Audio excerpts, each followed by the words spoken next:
আর breaking নিউজের দিকে নজর রাখতে হচ্ছে আফগানিস্তানে ভয়াবহ ভূমিকম্পের রেশ ভারত ও পাকিস্তানে।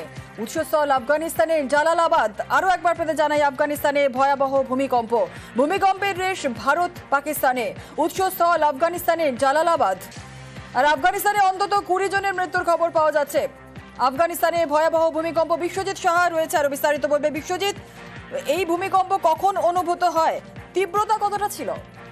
দেখো, গতকাল মাঝরাত থেকে পরপর ভূমিকম্প হয়েছে। প্রথম যে ভূমিকম্প হয়েছে একেবারে আফগানিস্তান এবং পাকিস্তানের যে বর্ডার এলাকা, সেই জালালাবাদের শহরের কাছে এই ভূমিকম্প প্রথম যে ভূমিকম্প হয়েছে প্রায় ভারতীয় সময় 12:45 নাগাদ, অর্থাৎ প্রায় 1:45 নাগাদ এই ভূমিকম্প অনুভূত হয় এবং তার রিক্টার স্কেলে যে মাত্রা ছিল সেটা 6।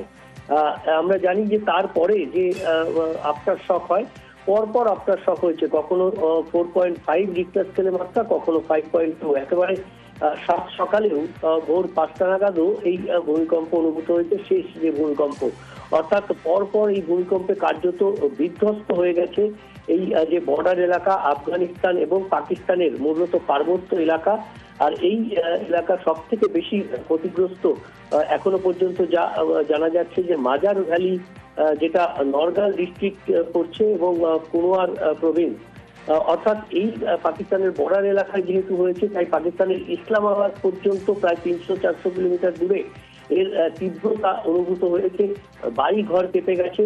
কাবুলেও বাড়ি ঘর কেঁপে গেছে, অর্থাৎ কম্পন বেশ ভালোভাবে অনুভূত হয়েছে। এখনো পর্যন্ত যা বিভিন্ন সূত্রে যা খবর পাওয়া যাচ্ছে, প্রায় 20 জনের মৃত্যুর ঘটনা। এই মৃত্যুর সংখ্যা বাড়তে পারে এবং আহতর সংখ্যা 100 ছাড়িয়ে গেছে।